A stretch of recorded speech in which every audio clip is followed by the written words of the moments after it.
Hello student, मैं engineer SK गिरी और आज हम लोग पढ़ने जा रहे हैं क्लास 11 चैप्टर 9 तरलों के यांत्रिकी गुण का लेक्चर नंबर 21। और आज के क्लास में हम लोग पढ़ेंगे इस चैप्टर के अनसॉल्व क्वेश्चन, मतलब एक्सरसाइज क्वेश्चन, अभ्यास प्रश्न। क्लियर? तो हमारे पास एनसीईआरटी की जो नई वाली बुक है वो हमारे पास है और हम यहाँ पे क्वेश्चन लिख नहीं रहे हैं। तो जो स्टूडेंट आज का लेक्चर देख रहे हैं वह एनसीईआरटी की नई वाली क्लास 11 का चैप्टर 9 निकालेंगे, एक्सरसाइज क्वेश्चन, अभ्यास प्रश्न। चलिए स्टार्ट करते हैं हम लोग। पहला क्वेश्चन है यानी 9.1 इसमें बोला है कि स्पष्ट कीजिए क्यों। पहला ए नंबर, मतलब 9.1 का ए नंबर ये बोल रहा है मस्तिष्क की अपेक्षा मानव का पैरों पर रक्तचाप अधिक होता है। इसको स्पष्ट करना है। अब देखिएगा, हम लोग पढ़े हैं, मान लीजिए आपका यहां पर कोई लिक्विड है और लिक्विड के सतह पर अगर प्रेशर P0 है तो इस लिक्विड से H डेप्थ नीचे, H गहराई नीचे जो प्रेशर बनता है P, इसकी वैल्यू होता है P0 प्लस रो GH के बराबर।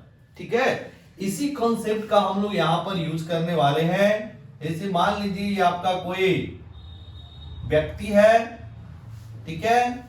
अब इसके जो मस्तिष्क यानी सर पे मान लीजिए प्रेशर की वैल्यू P0, तो इसकी अगर इस मनुष्य की ऊंचाई H है तो मस्तिष्क से H गहराई में इसकी पैर होगी, तो पैर के पास जो प्रेशर होगा इस कंसेप्ट के आधार पे क्या हो जाएगा, P0 प्लस रो GH के बराबर। तो मस्तिष्क पे जितना रक्त का जो दाब होगा वह H डेप्थ नीचे उसकी जो रक्त दाब है वो बढ़ जाएगी। कितनी बढ़ेगी? तो जितना मस्तिष्क पे होगा उससे रो GH ज्यादा हो जाएगा। जी कहां क्या होता है? तो जी होता है एक्सेलरेशन ड्यू टू ग्रेविटी, मतलब गुरुत्वीय त्वरण। H आपका जो मनुष्य की ऊंचाई है, जितना बड़ा मनुष्य होगा उसकी ऊंचाई हो गई H, और यहां पर रो क्या है, तो मनुष्य की जो रक्त का घनत्व होता है वो यहां पर रो की वैल्यू हो जाएगी। क्लियर? तो ये था आपका पहला। इसका बी पार्ट देखिए क्या बोल रहा है। इसके बी पार्ट में बोल रहा है 6 किलोमीटर ऊंचाई पर वायुमंडलीय दाब समुद्र तल पर वायुमंडलीय दाब का लगभग आधा हो जाता है, यद्यपि वायुमंडल का विस्तार 100 किलोमीटर से अधिक ऊंचाई तक है। अब देखिए इसमें क्या होता है, सेकेंड नंबर, ये जो बी पार्ट है इसमें हम लोग कौन सा कंसेप्ट यूज करेंगे इसको समझते हैं। जो वायुमंडल का जो विस्तार होता है वह रैखिक विस्तार नहीं है, मतलब जो वायुमंडलीय घनत्व है वह सभी जगह समान नहीं है।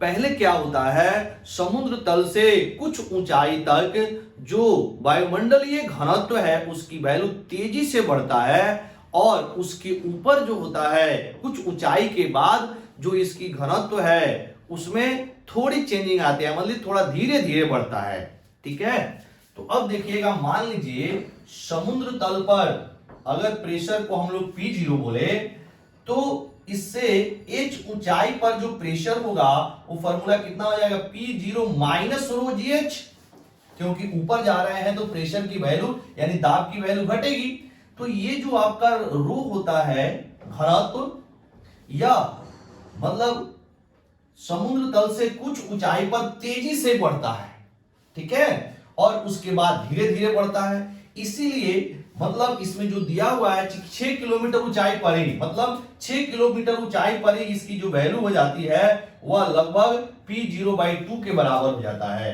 और जबकि इसके ऊपर क्या है, तो 94 किलोमीटर पे जाके आपकी वैल्यू P0 की वैल्यू जो है लगभग P0/2 जो है यानी कि ये आपका 100 किलोमीटर ऊंचा पे जाके ये दाब जो है वो खत्म होता है। मतलब यहाँ पे कहने का मतलब है कि जो वायुमंडल का विस्तार होता है वो रैखिक विस्तार नहीं है। पहले घनत्व की वैल्यू तेजी से बढ़ता है, उसके बाद जाके इसकी वैल्यू घटता है।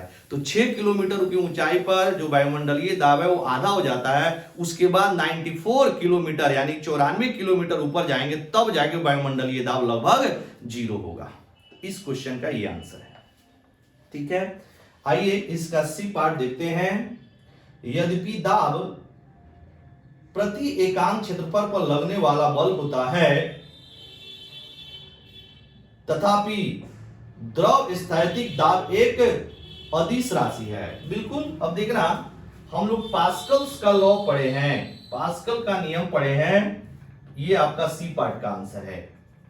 पास्कल का नियम क्या बोलती है कि अगर आप द्रव के किसी भी बिंदु पर अगर आप एक फोर्स अप्लाई करते हैं और इस फोर्स के कारण जो दाब P बनता है, ये जो दाब P है वह बिना परिमाण खोए द्रव के सभी दिशाओं में एक समान रूप से फैल जाता है। मतलब क्या है कि इस दाब का जो दिशा है वह फिक्स दिशा नहीं है। मतलब जो आपने फोर्स लगाया उस फोर्स के कारण जो दाब बना वह सभी दिशाओं में एक समान रूप से फैल गया, मतलब इसकी कोई फिक्स दिशा नहीं हुई। इसीलिए ये आपका जो लिखा हुआ है द्रव स्थैतिक दाब एक अदिश राशि है, क्योंकि इसकी कोई फिक्स दिशा है ही नहीं, इसीलिए क्या हो जाता है, ये अदिश राशि होता है। ठीक है, ये हो गया आपका 9.1। अब चलिए 9.2 हम लोग देखते हैं। देखना, ये सब जो क्वेश्चन है ये आपका कॉन्सेप्चुअल क्वेश्चन, इसमें जो आपको लग रहा है उतारने का उतार सकते हैं, नोट कर सकते हैं, या फिर जो हमने बोला इस वीडियो को आप 1-2 बार रिपीट करके सुनेंगे, क्लियर हो जाएगा।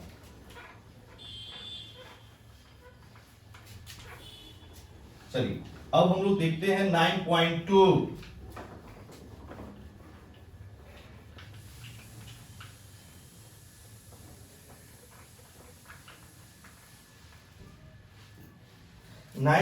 में क्या है, इसमें भी स्पष्ट कीजिए क्यों। 9.2 इसमें बोला है स्पष्ट कीजिए क्यों। पहला, पारे का कांच के साथ स्पर्श कोण अधिक होता है, जबकि जल का कांच के साथ स्पर्श कोण न्यून कोण होता है। इसमें देखिए क्या कंसेप्ट हम लोग यूज करेंगे 9.2 का ए। मान लीजिए यहां पर एक आपका बीकर है या कोई भी पात्र है, इसमें हमने पारा ले लिया, पारा है इसमें, और दूसरा जो आपका बीकर है इसमें हम लोग जल ले लेते हैं। वो भी जल जो है प्योर वाटर नहीं है, ये आपका इम्प्योर वाटर है, अशुद्ध जल है। अगर इसमें आप एक कोई कांच का नली इसमें डालते हैं तो होता क्या है, कांच के जो अणु है वह पारे के अणु को अपनी ओर आकर्षित करता है। दूसरी बात, पारा का अणु एक दूसरे को भी अपनी ओर आकर्षित करता है। मतलब इस केस में क्या होता है कि जो आपका पारे के अणुओं के बीच में, पारे के अणुओं के बीच में जो ससंजक बल लगता है वह ज्यादा होता है ग्लास के अणु और पारे के अणु के बीच में लगने वाला असंजक बल से।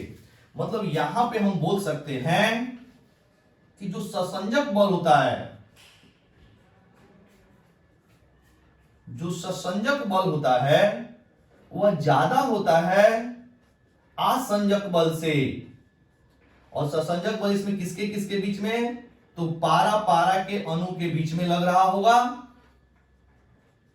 और इसमें पारा और कांच के अणु के बीच में लग रहा होगा।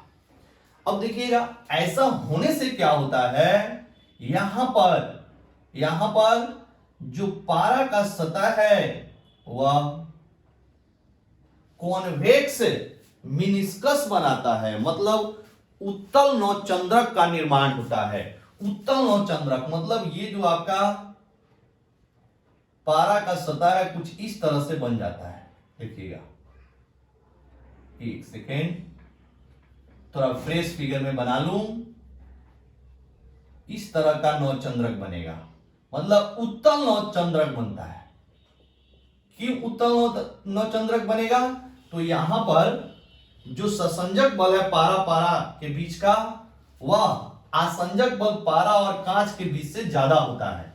तो यहां पे जैसे आपका नौचंद्रक आपका उत्तल बनेगा, तो हम लोग यहां पे जैसे स्पर्श रेखा खींचेंगे, कांच पर कैसे होना चाहिए? तो द्रव की ओर, और द्रव पे कैसे होना चाहिए? कांच से दूर, मतलब आपके ठोस से दूर। तो यहां पर जो बना वह जो एंगल वह ज्यादा होता है, मतलब 90 डिग्री से, और यहां पे इसका जस्ट उल्टा बनता है, यानी कि यहां पे अधिक कोण बनेगा और इसमें न्यून कोण बनेगा। इसमें क्या होता है कि जो असंजक बल है, असंजक बल ये ज्यादा होता है ससंजक बल से।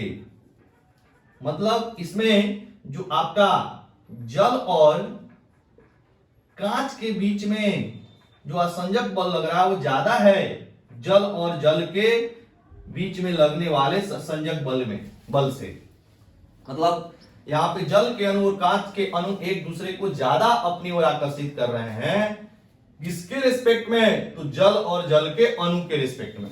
तो यहां पर कैसा बनता है?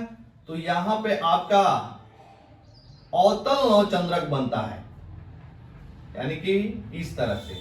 तो अवतल नौचंद्रक बनने के कारण जब आप यहां पे स्पर्श रेखा खींचते हैं तो यहां पर एक न्यून कोण का निर्माण होता है। मतलब यहां पर जो आपका स्पर्श कोण बनेगा थीटा वो 90 डिग्री से ज्यादा होगा, और यहां पर जो थीटा बनेगा वो 90 डिग्री से कम होगा। यही कारण है, ठीक है, मेन कारण आपका यही है। तो ये है 9.2 का ए। ठीक, आइए 9.2 का बी देखते हैं। कांच के स्वच्छ समतल पृष्ठ पर जल फैलने का प्रयास करता है, जबकि पारा उसी पृष्ठ पर बूंद बनाने का प्रयास करता है। और इसमें ब्रैकेट में लिखा, दूसरे शब्दों में जल कांच को गीला कर देता है जबकि पारा ऐसा नहीं करता। देखिए इस क्वेश्चन का भी सेम आंसर यही है। ठीक है, जल में क्या होता है कि आसंजक बल ज्यादा होता है ससंजक बल से। मतलब कांच के जो अणु है जल के अणु को अपनी ओर ज्यादा खींचता है। ठीक है, तो ये क्या होता है, फैलने का प्रयास करता है। यानी कि जल के बूंद को अगर किसी आप स्वच्छ कांच के सतह पे रखते हैं तो फैलने का प्रयास करता है। लेकिन आपका पारा के साथ ऐसा नहीं होता है, क्योंकि पारा में ससंजक बल ज्यादा होता है आसंजक बल से, है कि नहीं? तो इसमें ऐसा नहीं होता है। दूसरी बात, अगर स्पर्श कोण का मान 90 डिग्री से ज्यादा होता है तो वह सतह को भिगोता नहीं है। अगर आपका 90 डिग्री से कम होता है स्पर्श कोण तो वह वस्तु या सतह को क्या करता है, भिगो देता है। तो इसका भी आंसर यही है, मतलब सेम रीजन है आपका 9.b का भी।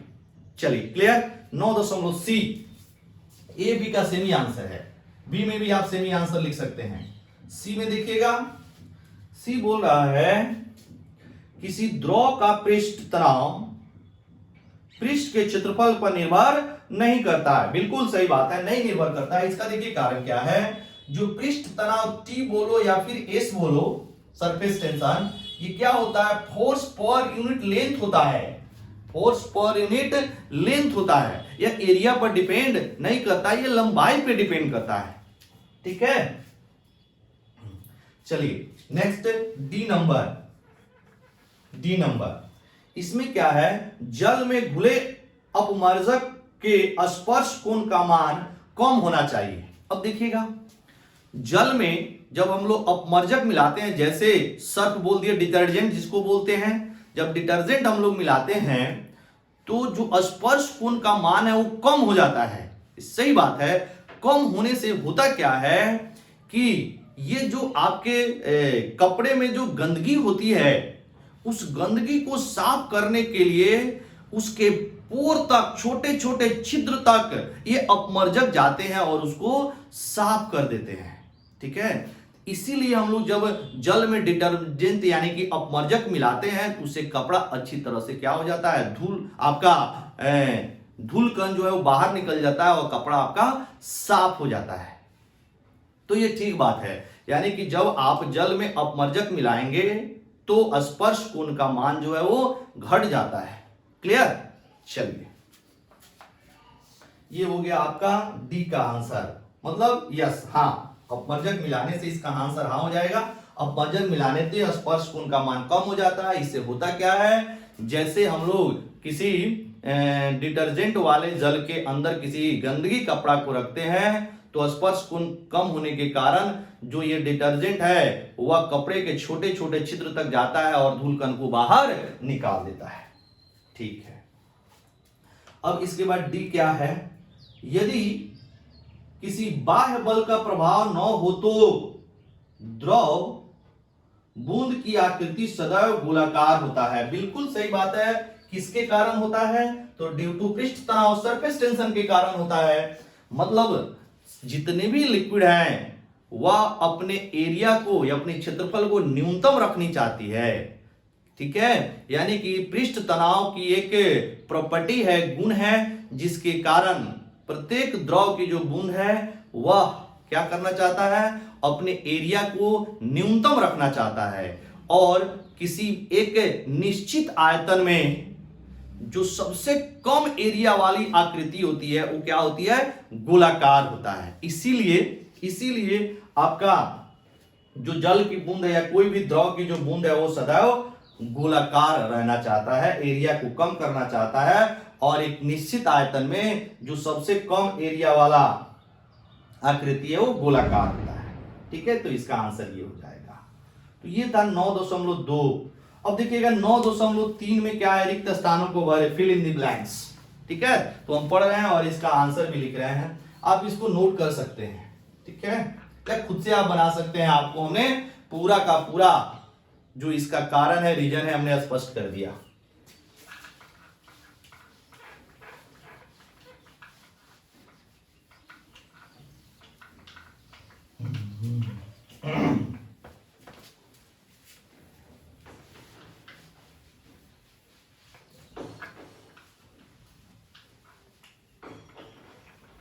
आइए अगला देखते हैं। अब है हम लोग का 9.3। क्या है, प्रत्येक प्रकथन के साथ संलग्न सूची में से उपयुक्त शब्द छांटकर उस प्रकथन के रिक्त स्थानों को पूर्ति कीजिए। यह क्वेश्चन अब है इसमें पहला 9.3 का पहला 9.3 में पहला फर्स्ट क्या है, देखिएगा, बोल रहा है व्यापक रूप में द्रवों का पृष्ठ तनाव ताप बढ़ने पर डैश है। तो ताप बढ़ने पर पृष्ठ तनाव की वैल्यू घटता है। क्या हो जाएगा बाबू, इसमें घटता है, घटता बढ़ाएगा, घटता है। उसके बाद बी में है गैसों की संयंत्रता ताप बढ़ने पर डैश है, जबकि द्रव की संयंत्रता ताप बढ़ने पर डैश है। अब देखिएगा, गैसों की संयंत्रता ताप बढ़ने पर बढ़ती है जबकि द्रव की संयंत्रता ताप बढ़ने पर घटती है। तो पहला में भराएगा बढ़ती है और दूसरा में भराएगा घटती है। मतलब है तो है, इसमें एक में भरा जाएगा, पहला वाला में बढ़ती है और दूसरा वाला में घटती है। ठीक, सी नंबर। सी नंबर में क्या है, दृढ़ता प्रत्यास्थता गुणांक वाले ठोसों के लिए अपरूपण प्रतिबल डैश के अनुक्रमानुपाती होता है, जबकि जबकि द्रव के लिए वह के अनुक्रमानुपाती होता है। और इसमें 2 दिया हुआ है, भरना है। तो पहले वाला में क्या होगा देखिएगा, दृढ़ता प्रत्यास्थता गुणांक वाले ठोसों के लिए अपरूपण प्रतिबल, इस डैश में भराएगा अपरूपण विकृति, अपरूपण विकृति, अपरूपण विकृति। और दूसरा वाला में हो जाएगा जो इसका बाकी वाला है, अपरूपण विकृति की दर, अपरूपण विकृति की दर इसमें भरा जाएगा। ठीक है, तो ये हो गया सी। अब डी में देखिएगा, डी क्या बोल रहा है, डी में है किसी तरल के अपवर्तित प्रवाह के लिए प्रवाह में आए किसी संकीर्ण प्रवाह पर, किसी संकीर्ण पर प्रवाह की चाल में वृद्धि डैश का अनुसरण होता है। फिर से एक बार क्वेश्चन पढ़ रहे हैं, देखिएगा, किसी तरल के अपवर्तित प्रवाह में आए किसी संकीर्ण पर प्रवाह की चाल में वृद्धि में डैश का अनुसरण होता है। किसके, तो संहति का सिद्धांत, यानी कंजर्वेशन ऑफ मास लिख सकते हैं, संहति का सिद्धांत, संहति का सिद्धांत। ठीक है, इसको हम लोग बर्नौली सिद्धांत बोलते हैं, संहति का सिद्धांत। ई में, अब ई में देखिएगा क्या है, किसी वायु सुरंग में किसी वायुयान के मॉडल में प्रक्षोभ की चाल वास्तविक वायुयान के प्रक्षोभ के लिए क्रांतिक चाल की तुलना में डैश होती है। फिर से पढ़ रहे हैं, किसी वायु सुरंग में किसी वायुयान के मॉडल में प्रक्षोभ की चाल वास्तविक वायुयान के प्रक्षोभ के लिए क्रांतिक चाल की तुलना में क्या होगा, अधिक होती है, अधिक होती है। तो इसमें भरा जाएगा अधिक। तो ये था आपका 9.3 फिल इन द ब्लैंक्स। ठीक है, तो फिल इन द ब्लैंक्स में हमने आपको जो जो भरना था फिल इन द ब्लैंक्स में वो हमने डाल दिया। आप इसको नोट कर लीजिएगा। फिर चलते हैं हम 9.4 की ओर। 9.4 में भी वही है, निम्नलिखित के कारण स्पष्ट कीजिए। तो 9.4 पहले इसको नोट कर लीजिएगा। 9.4 की ओर चलते हैं। ये देखिए, ये पूरा आपका थ्योरेटिकल है, वैल्यू आपको रीजन स्पष्ट करना है कि नहीं, कारण को स्पष्टीकरण देना है। हो गया, चलिए 9.4।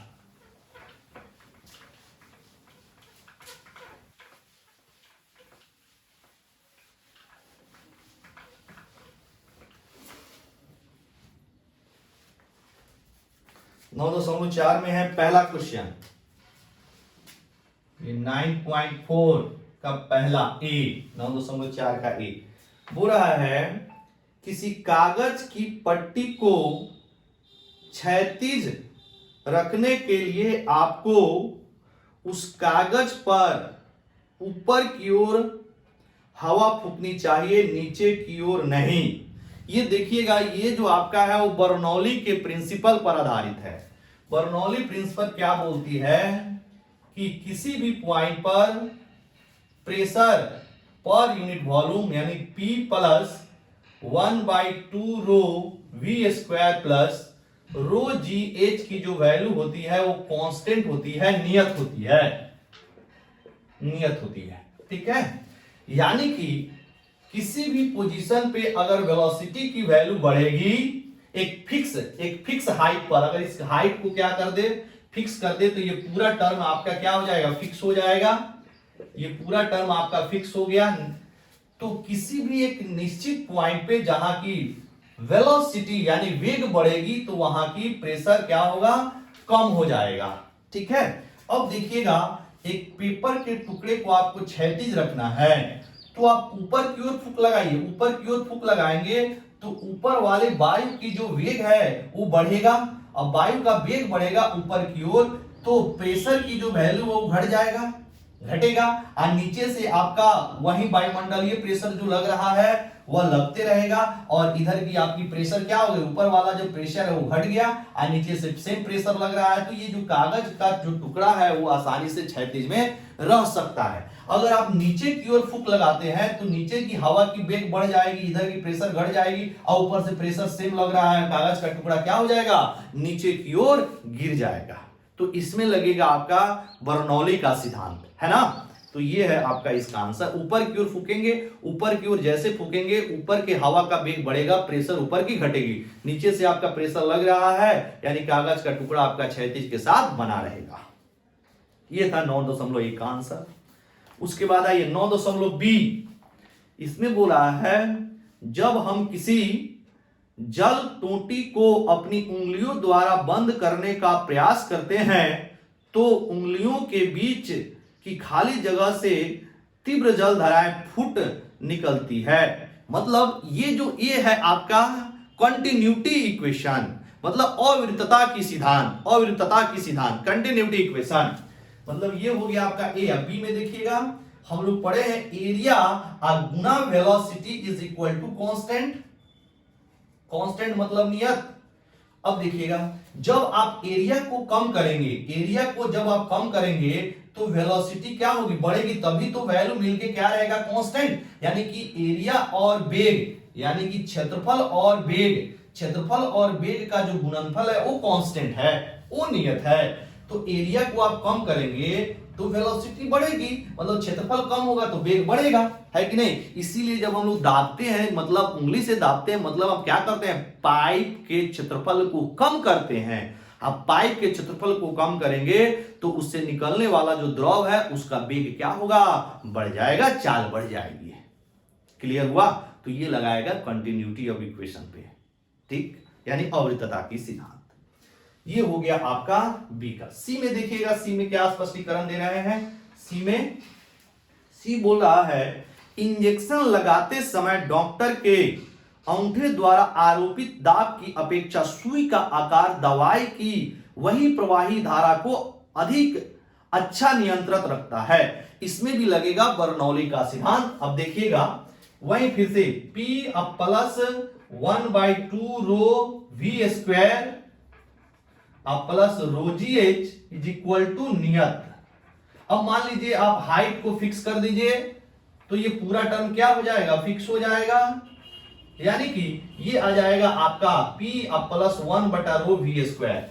अब देखिएगा प्रेशर, आप डॉक्टर के उंगली द्वारा प्रेशर लग रहा है, ठीक है, तो प्रेशर की घात 1 है, यानी कि यहां पर प्रेशर यानी दाब के घात 1 है, लेकिन यहां से जो सुई से जो निकलने वाली जो दवाइयां हैं, जो लिक्विड के टर्म में है, द्रव के टर्म में है, तो दवाइयां जो निकल रही है द्रव, उसका वेग का जो घात है वो 2 है, यानी कि ये आपका घात 1 से कंट्रोल हो रहा है, लेकिन ये आपका घात 2 से कंट्रोल हो रहा है, नियत हो रहा है, ठीक है। तो अंगूठा पे जो प्रेशर आप अप्लाई करेंगे उसका घात 1 ही है, दाब का घात 1 ही है, लेकिन वेग का घात 2 है, तो ये ज्यादा नियंत्रण करेगा। यानी कि मान लीजिए इसको दुगुना करेंगे तो ये दुगुना ही होगा, लेकिन अगर दाब को दुगुना करेंगे तो 2 गुना ही होगा, क्योंकि घात 1 है, लेकिन आप वेग को दुगुना करेंगे तो 4 गुना हो जाएगा। तो ज्यादा नियंत्रण कौन करेगा,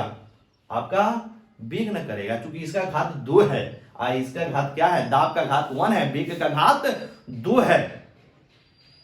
थोड़ा सा वेग बढ़ेगा आप मतलब जल का, तो बहुत ज्यादा दवाई उससे से निकलने वाली, आप थोड़ा सा वेग बढ़ाएंगे तो जो दवाइयां निकल रही है उसकी वेग बहुत ज्यादा बढ़ जाएगा, मतलब ये वाला वैल्यू ज्यादा बढ़ जाएगा पूरा वैल्यू, और ये आपका कम ही बढ़ेगा क्योंकि इसका घात 1 है। अब शायद आपको समझ में आ रहा होगा हम क्या बोलना चाह रहे हैं, क्लियर। यानी कि यहां पर प्रेशर का दाब का घात 1 है, तो वह आपके वेग के घात का आपका वेग का घात 2 है और दाब का घात 1 है, तो ये आपको ज्यादा अच्छा नियंत्रित रखेगा, क्योंकि ये कम होगा तो बहुत कम होगा, अब बढ़ेगा तो बहुत ज्यादा बढ़ेगा, 2 घात से बढ़ेगा, और ये क्या होगा, 1 घात से बढ़ेगा, है कि नहीं, ठीक है।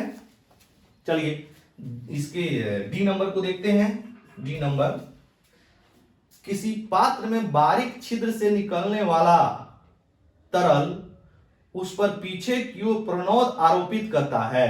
हाँ जी, प्रणोद आरोपित करेगा, इसमें लगेगा कंजर्वेशन ऑफ मोमेंटम, संवेग संरक्षण का सिद्धांत। ठीक है, मान लीजिए यहां पर एक कोई पात्र है, इसमें आपने क्या रखा है, कोई द्रव रखा है, तो जैसे यहां पे छिद्र करेंगे तो ये द्रव बाहर की ओर निकलता है।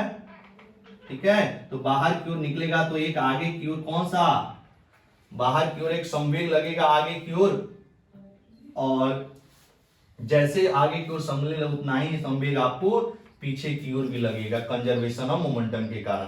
तो इसमें किसके कारण ऐसा होता है, तो कंजर्वेशन ऑफ मोमेंटम बोलते हैं संवेग संरक्षण के सिद्धांत के कारण, संवेग संरक्षण के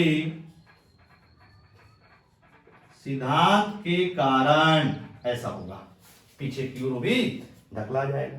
तो ये है आपका डी।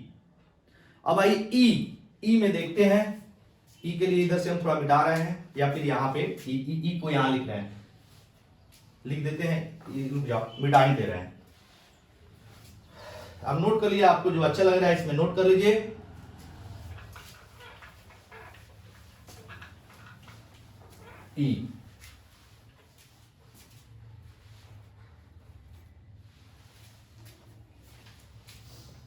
ई में क्या है, कोई प्रचक्रमाण क्रिकेट की गेंद वायु में प्रबलीय प्रपथ का अनुसरण नहीं करती है।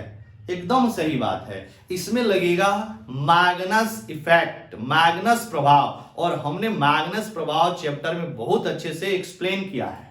ठीक है, तो अगर आपको मैग्नस प्रभाव के बारे में स्टडी करना है तो आप क्या करेंगे, मैग्नस प्रभाव लिखिए, बाई संतोष गिरी लिखेंगे, आपको आ जाएगा यूट्यूब पे, बहुत अच्छे से हमने एक्सप्लेन किया है। ठीक है, तो जब आप किसी भी बॉल को स्पिन करा के, चक्रण करा के आप फेंकते हैं, तो चक्रण के कारण भी एक आपका रैखिक वेग उत्पन्न होता है। ठीक है, और उस जैसे मान लीजिए अगर आप सिंपल ऐसे बॉल को फेंकते हैं, दोनों केस हम बता रहे हैं, उसमें हमने काफी केस करके एक्सप्लेन किया है। सिंपल केस है, इसमें कोई चक्र नहीं है, कोई स्पिन नहीं है, तो ये क्या होगा, मान लीजिए यहां पे आके गिरा। ठीक है, अब ये चीज अगर आप चक्रण करा के, स्पिन करा के फेंक रहे हैं, तो मान लीजिए आप ऐसे क्लॉकवाइज स्पिन कराया, या हो सके आप कैसे करा सकते हैं, एंटी क्लॉकवाइज स्पिन कराएंगे, तो इस स्पिन के कारण ऊपर की ओर आपका एक लीनियर वेग बनता है जो v is equal to R into omega के बराबर होता है। अब आपका जो स्पिन करेगा तो ओमेगा की वैल्यू कुछ ना कुछ होगी, और बॉल का रेडियस कुछ ना कुछ होगा, यानी कि हम ये बोल सकते हैं बॉल के ऊपरी भाग और निचली भाग की जो दाब है वो चेंज हो जाएगा। द्रव आपका बॉल के ऊपर हिस्सा या निचले वाले हिस्से की जो दाब है वो क्या हो जाएगा, चेंज हो जाएगा। क्यों चेंज होगा, क्योंकि ऊपर की ओर एक प्रेशर बनेगा जो पुराने वाले ऊपर की एक वेलोसिटी बनेगा जो पुराने वाले वेलोसिटी से अलग होगा, नीचे भी एक वेलोसिटी बनेगा जो पुराने वाले वेलोसिटी के से अलग होगा। वेलोसिटी का मान चेंज करेंगे तो प्रेशर की वैल्यू चेंज हो जाएगी ड्यू टू आपका बर्नौली इक्वेशन, है कि नहीं। तो इसमें क्या होगा, मान लीजिए ऊपर प्रेशर अगर ज्यादा है और नीचे प्रेशर कम है तो ये पहले आके गिर जाएगा।